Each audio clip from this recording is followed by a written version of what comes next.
ثم قال بسم الله الرحمن الرحيم وإذ أخذ الله ميثاق النبيين لما آتيتكم من كتاب وحكمة ثم جاءكم رسول مصدق لما معكم لتؤمنن به ولتنصرنه قال أأقررتم وأخذتم على ذلكم إصري قالوا أقررنا قال فاشهدوا وأنا معكم من الشاهدين فمن تولى بعد ذلك فأولئك هم الفاسقون صدق الله العلي العظيم صدق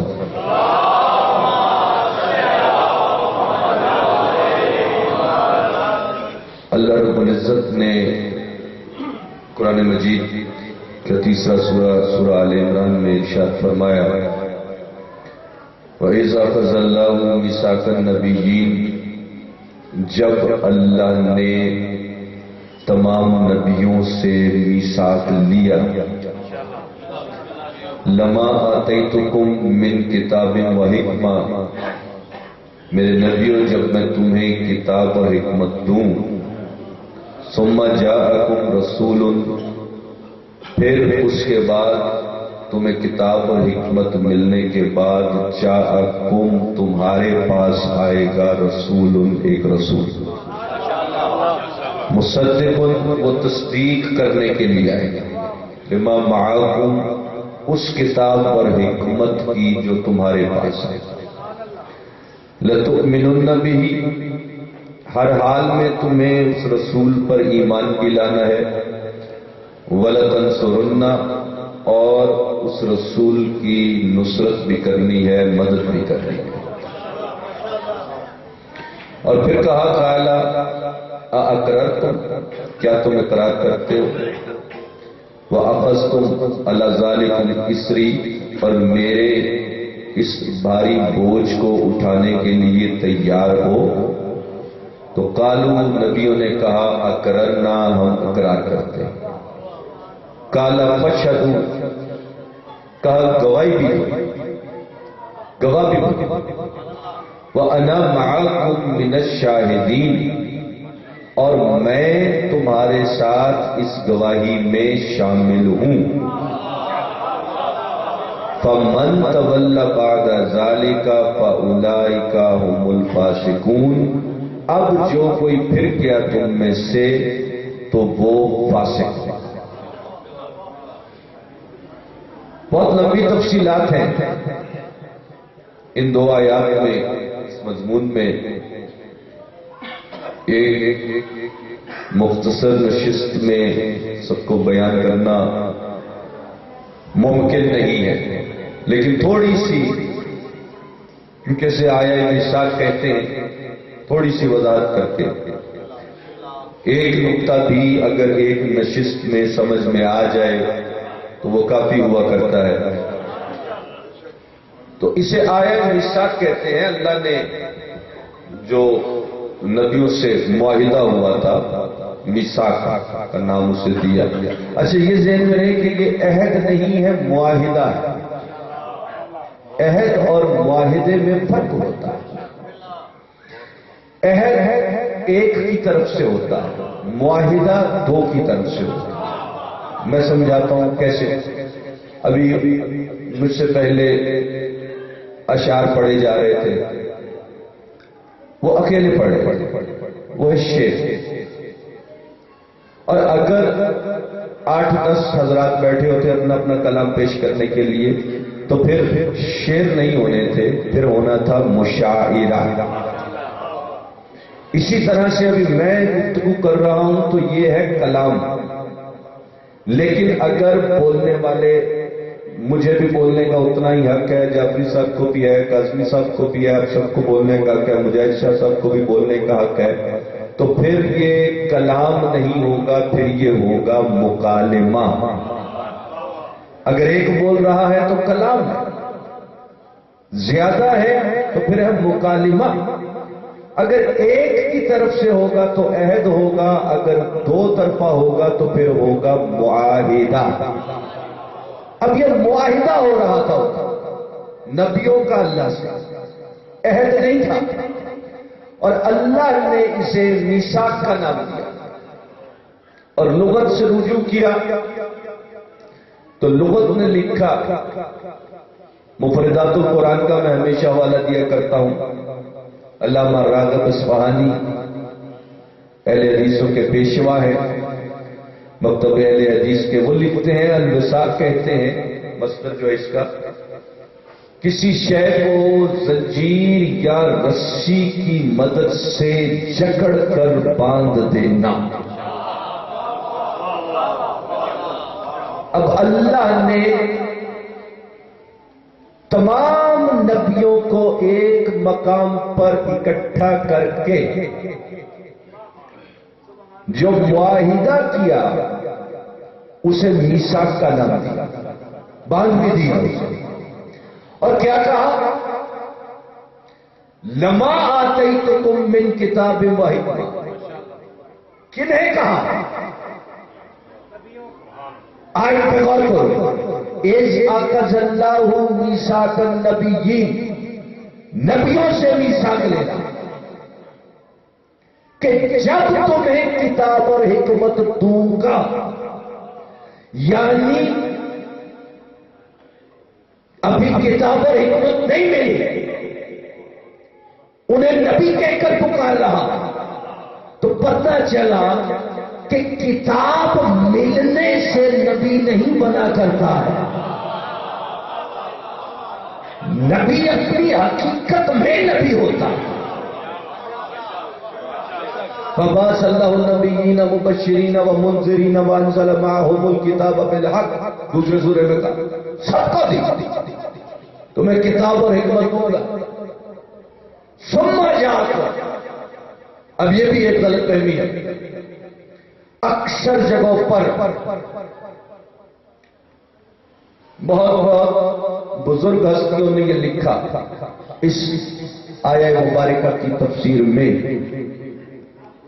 چونکہ انبیاء میثاق میں جکڑے تھے، پابند تھے، اولو العزم انبیاء بھی موجود تھے، وہ مرسلین بھی، نوح بھی موجود تھے، ابراہیم بھی موجود تھے، عیسیٰ بھی، موسیٰ بھی، سب کے سب تھے، تو انہیں تو ایمان بھی لانا تھا آخری نبی پہ اور مدد و نصرت بھی کرنی تھی. یہ دونوں کام کرنے تھے، لازم طور پر سب نے کیا. تو اس میں اس کی تفصیلات میں کیا لکھا کہ جب آخری نبی نے ظہور کیا تو پھر یہ سارے انبیاء جو ہیں یہ آخری نبی کے پاس آ کر ایمان لاتے ہوں گے اور مدد و نصرت کرتے ہوں گے، تبھی اس پر پورے اترے. یہ لکھا ہے، لیکن آیت کے لفظ کچھ اور ہے. چاچی غور کر، آیت یہ نہیں کہہ رہی کہ جب آخری نبی رسول ظہور کرے گا تو تم اس کے پاس جاؤ گے.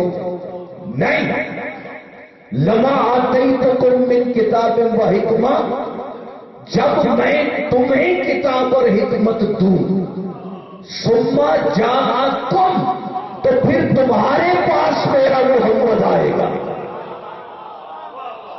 اب ماننا پڑے گا کہ ادھر آدم، شیش، نوح، ادریس، الیاس، ایوب، ابراہیم، موسیٰ، عیسیٰ، جو بھی نبی آیا اپنی کتاب اور حکمت کے لیے رحمت کائنات کی تصدیق کا محتاج ہوا.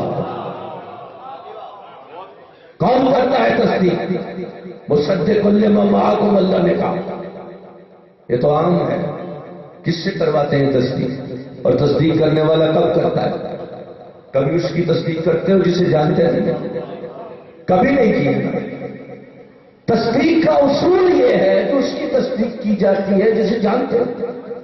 1,34,000 انبیاء اپنی کتاب اور حکمت کی تصدیق کے لیے محمد مصطفیٰ کے محتاج ہیں. لَتُؤْمِنُنَّ بِهِ وَلَتَنْصُرُنَّهُ، ایمان بھی لاؤ، مدد و نصرت بھی کرو. خالق یہ مدد کیسے کرے؟ نبی تو فوت ہو گئے.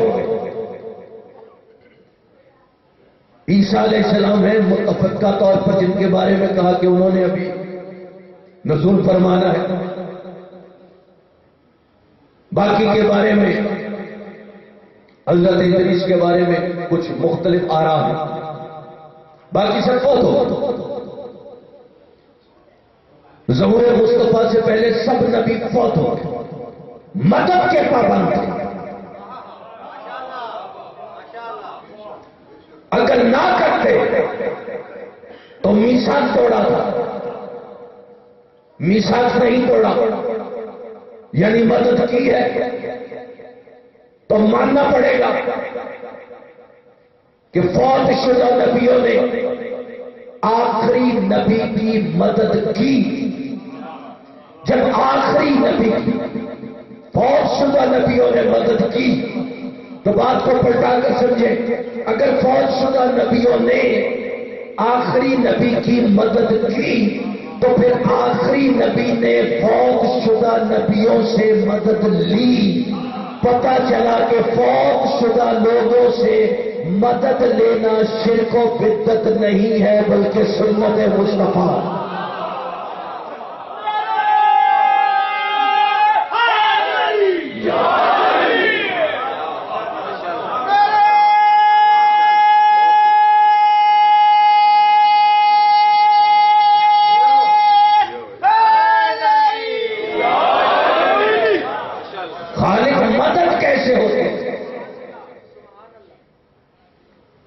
لمبی چوڑی آیا ہر مقام پر قرآن بتاتا ہے، جب مدد کی ضرورت ہو تو مدد مانگو۔ عیسیٰ کے بارے میں بتایا، موسیٰ علیہ السلام کے بارے میں بتایا، میں وقت کو مختصر کر کے چیزیں۔ اور جب اپنے حبیب کی باری آئی تب بھی یہی حکم دی، وقل میرے حبیب کیا ربی ادخلنی مدخل صدق واخرجنی مخرج صدق واجعلنی من لدنک سلطانا نصیرا۔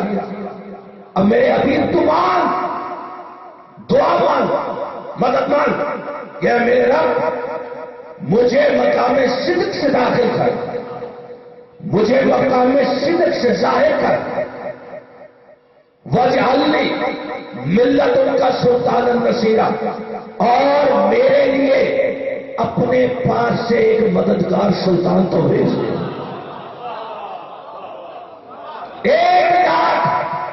1,24,000 نبیوں کی مدد کا اکیلا نمائندہ تاریخوں نے لکھا کہ 10 سال کا بچہ اٹھ کے کھڑا ہوا کہ اللہ کے رسول دعوت آپ دیجئے، مدد میں علی کروں گا۔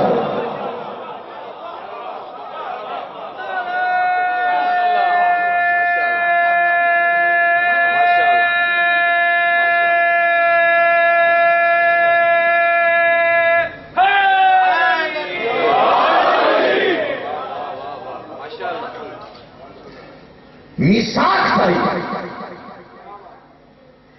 میثاق کا لفظ اور بھی مقامات 33ویں سورہ میں 7ویں آیت میں بھی آیا، وَإِذْ أَخَذْنَا مِنَ النَّبِيِّينَ مِيثَاقًا وَمِنْكَ وَمِن نُوحٍ وَإِبْرَاهِيمَ وَمُوسَىٰ وَعِيسَىٰ وَأَخَذْنَا مِنْهُم مِيثَاقًا غَلِيظًا۔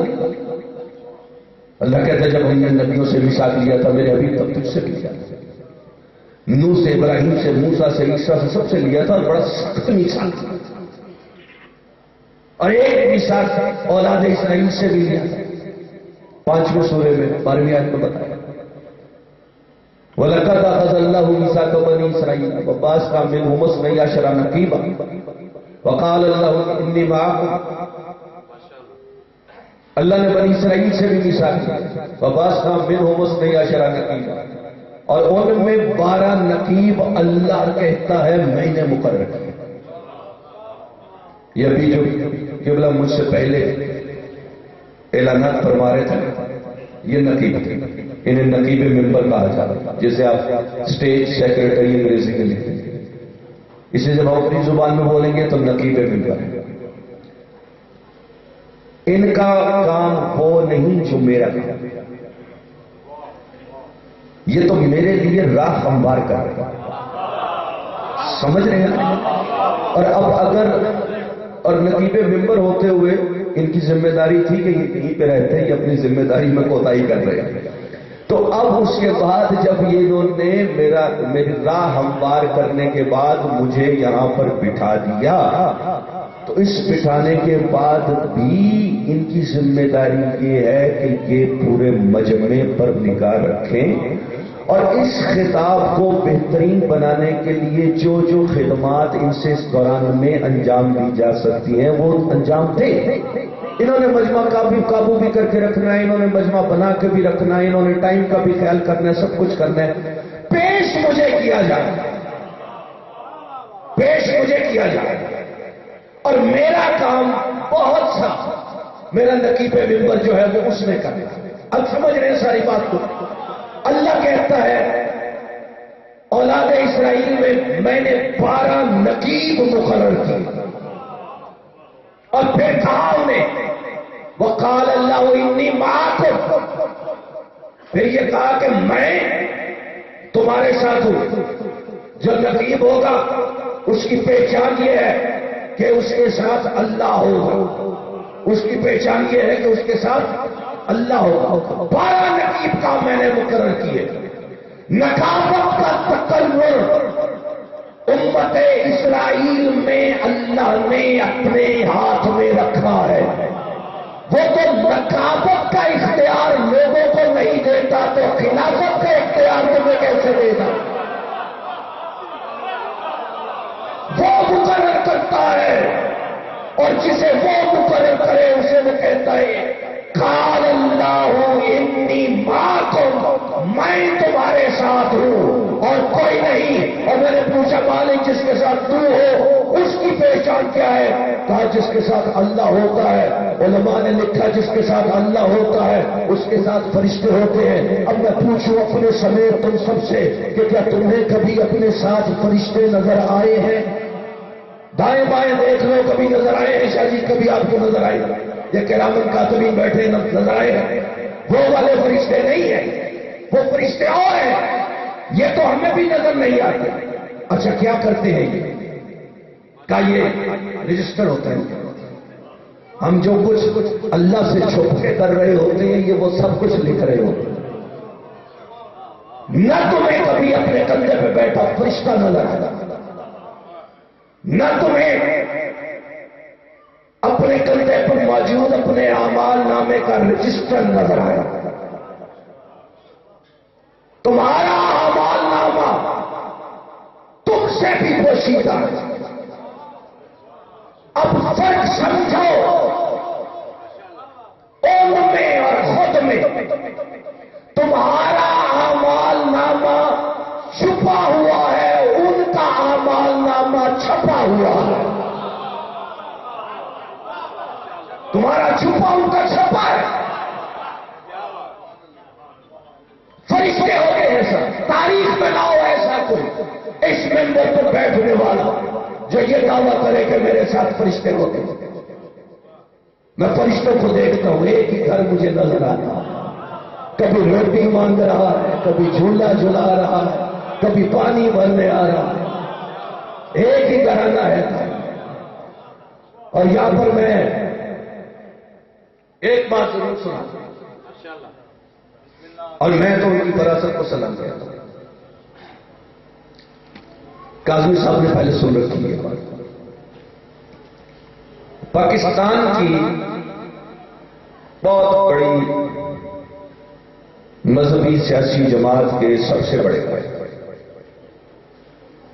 جن کی جماعت مزارات وغیرہ کو نہیں مانتی، انہوں نے آج سے کوئی 6 ماہ پہلے تقریباً خود خواہش کا اظہار کیا، دربار میاں میں تشریف لائے، اپنے پورے جماعت کے قائدین کے ساتھ آئے، اندر حاضری دی، اپنے طریقے سے انہوں نے فاتحہ پڑھا، عام لوگوں نے اپنے طریقے سے ان کے گلے میں چادریں ڈالی، تصویریں اتر جاتی ہیں، آج کل وہ انٹرنیٹ ہے اس پہ چل جاتی ہیں، میڈیا بھی آ گیا۔ میری ان سے ملاقات اس حاضری کے بعد، بیچ میں رمضان آ گیا، رمضان کے بعد ان سے ملاقات ہوئی تو کہنے لگے کہ پیر صاحب میرے ساتھ بڑا جی، میں کہ جی کیا؟ کہنے لگے جی کہ میں رمضان میں عمرے پہ گیا تو وہاں جو بھی صاحب مجھے ملے انہوں نے بازو سے پکڑا ایک طرف لے گئے، وہ موبائل نکالا، ایسے ایسے کیا اور وہ تصویر آگے کری کہ یہ کیا ہے. تو میں نے انہیں دو جواب دیے، ہر کسی میری مزاج پہ گئی یہ کیا ہے، کیوں گئے یہاں، یہ کیا بات ہے. تو میں نے ہر کسی کو دو جواب دیے. اس بات کو سمجھنا ہے، وہ تقرر نقابت کا تقرر ذہن میں ہے، اللہ کرتا ہے. تو کہتا ہے میں نے انہیں دو جواب دیے. پہلا تو یہ سب کو میں نے جواب دیا کہ میں نے تو ہر جگہ جانا ہے، میں نفرتیں نہیں محبتیں بانٹنے نہیں. اور دوسرا میں نے کہتے ہیں ہر کسی کو یہ جواب دیا کہ آپ کے اور میرے عقیدے میں فرق ہے. تو وہ کہنے لگے جی کیا فرق ہے، ہمارے اور آپ کے عقیدے میں ایک ہی ماتا ہماری. تو میں نے کہا کہ آپ کے اور میرے عقیدے میں فرق یہ ہے کہ آپ کا عقیدہ یہ ہے کہ مردہ کچھ نہیں کر سکتا. آپ کا عقیدہ یہ ہے کہ مردہ کچھ نہیں کر سکتا، اور میرا عقیدہ یہ ہے کہ زندہ بھی کچھ نہیں کر سکتا، جو کرتا ہے وہی کرتا ہے. یہ ہے وہ جس کو سمجھنے کی ضرورت. جو کرتا ہے وہی کرتا ہے. اسی کو تو توحید کہتے ہیں، اسی کو تو توحید کہتے ہیں. اس کے اختیار پر یقین رکھنا اور اپنی رائے کو، اپنے چناؤ کو اس کے چناؤ کے سامنے دے دیں، اس کو توحید نہیں کہتے. اور کسی توحید کہتے ہیں مصدق ہوگا میرا رسول، تصدیق کرنے والا. سچ کا گھرانہ ہے نا، اسی لیے تو اللہ نے جب جھوٹ کی تصویریں تسلیس کا پرچم لے کر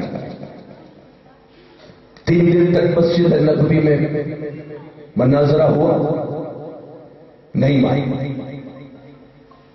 آخر مباہلے کا حکم ہوا، نہ دو اپنا نہ اپنا نثار نہ نثار من پوسن من پوسن سمن متعل پر نہ چل رہا تھا.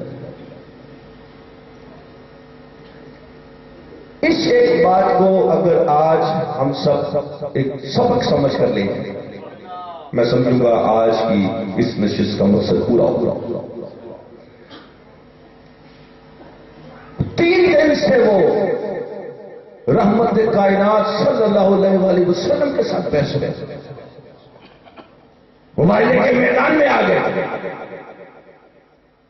وہ تو 2 شہزادوں کے چہرے دیکھے تو انہوں نے جملہ کہا تھا نا کہ یہ جو چہرے آپ دیکھ رہے ہیں، انہوں نے اگر دعا کے لیے ہاتھ اٹھا دیا تو کوئی عیسائی زندہ نہیں بچے گا. کیوں پہنچے تھے مباہلے کے میدان تک؟ اس لیے یہ لڑائیاں بھی کیوں ہوتی ہیں یہ فرقوں کی، اس بات کو پلے باندھ لیں. یہ لڑائیاں اس لیے ہوتی ہیں، یہ جو فساد ہوتا ہے، لڑائی ہوتی ہے، یہ جو آپ گلیوں میں جھگڑا کرتے ہیں اپنے پیاروں کے ساتھ، اپنے دوستوں کے ساتھ، اپنے رشتہ داروں کے ساتھ، یہ غلط فہمی کی وجہ سے ہوتی ہے. اتنی سی بات کو تو سمجھتے ہو. ہر شخص یہ سمجھتا ہے کہ میں نے جو پڑھا، جو سنا وہ سچ ہے، بس وہ اس پہ کھڑا ہو. آپ نے بھی یہ سمجھا مجاہد شاہ صاحب نے کہ میں نے جو پڑھا اور جو میں نے سنا وہ سچ ہے. اب جو دوسرا آیا سامنے وہ بھی اسی پہ بیٹھا کہ میں نے جو پڑھا، میں نے جو سنا وہ سچ. اب جھگڑا شروع ہو. وہ یہ سمجھتے تھے کیا پڑھا تو توحید میں تسلیس کے تحت اللہ 3 میں سے تیسرا ہے. قربانی اسماعیل کی نہیں اسحاق کی ہوئی، عیسیٰ مریم کا نہیں اللہ کا بیٹا ہے. پادری یہ سمجھتے تھے کہ ہم نے جو پڑھا، ہم نے جو سنا وہ سچ ہے. مناظرے سے مباہلے کے مقام تک پہنچ گئے. اللہ نے کہا کہ میرے حبیب یہ سمجھتے ہیں کہ ہم نے جو پڑھا، ہم نے جو سنا وہ سچ ہے، اب ان کا مقابلہ کرنے کے لیے وہ نہیں جا سکتا جو پڑھ کر یا سن کر آ رہا ہو، ان کا مقابلہ کرنے وہ جائے گا جو دیکھ کر آ رہا ہو، جو دیکھ کر آ رہا ہو۔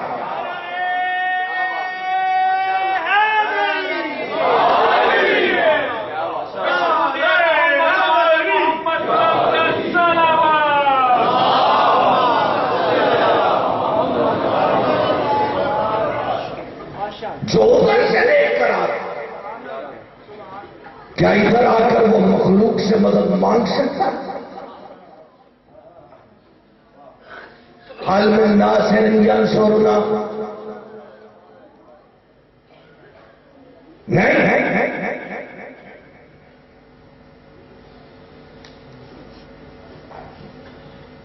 جس وقت استغاثہ بلند ہوا مخلوقات آئی ہیں، فرات زبان حال سے گویا ہوا، اگر اجازت ہو تو ان کے ساتھ قوم نوح کا سلوک کرو۔ کہ نہیں، مجھے تیری مدد کی ضرورت نہیں۔ کربلا کی ہوا اگر اجازت ہو تو قوم عاد و ثمود کی طرح سے انہیں تباہ کر دو۔ کہ نہیں، ہوائے کربلا مجھ حسین کو تیری مدد کی ضرورت نہیں۔ ہاں میری ایک وصیت یاد رکھنا، جب تیرا رخ کبھی مدینہ کی جانب ہو تو میری صغرا کو پیغام دینا کہ اکبر کو برچھی نے مہلت نہیں۔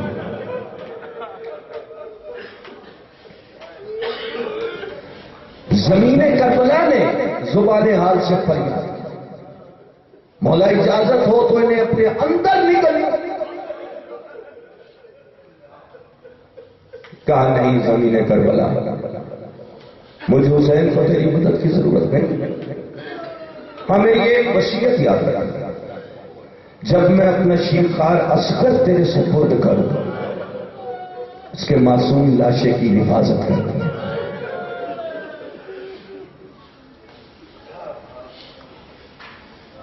اور پھر اس کے بعد اس ہیرے کی آخری کمی کو، اللہ کی توحید کی اس آخری کما کو زمین کربلا کے سپرد کرنے کے بعد فرزند رسول آئے ہیں گنج شہیدہ، جہاں لاشیں پڑے۔ اب وہاں پر ان لاشوں کو دیکھ کر مخاطب ہو کر شہداء کے آپ نے یہ جملہ ارشاد فرمایا، بڑے آرام سے لیٹے ہوئے، مجھ حسین کی پکار کا جواب کیوں نہیں دیتے؟ انہیں پکارا تھا، جب تم سوار ہو کر جاتے تھے تو میں حسین تمہیں مرحبا کہتا تھا، جب تم زین سے زمین پر آتے تھے میں حسین تمہاری مدد کو پہنچتا تھا۔ اب کہاں ہو میرے شیر، جواب کیوں نہیں دیتے؟ تم یہ سمجھتے ہو کہ تم نے نبی زادے کی نصرت کا حق ادا کر دیا ہے؟ ہاں تم ٹھیک سمجھتے ہو، تم نے نبی زادے کی نصرت کا حق ادا کر دیا ہے، لیکن یاد رکھو تم نے ابھی صرف نبی زادے کی نصرت کا حق ادا کیا ہے، نبی زادیوں کی نصرت کا حق ادا کرنا تو باقی ہے۔ یتیم بچے، بیوہ عورتیں، بچوں کے سر پہ دست شفقت رکھا، بیوہ عورتوں کے سروں پر چادریں پہنائیں، اور پھر صحن خیمہ میں داخل ہو کر یہ آواز دی ہے کہ یا زینب و یا کلثوم و یا رقیہ تو علیکن من السلام، بیویو حسین کا آخری سلام قبول کرو۔ اور اے زینب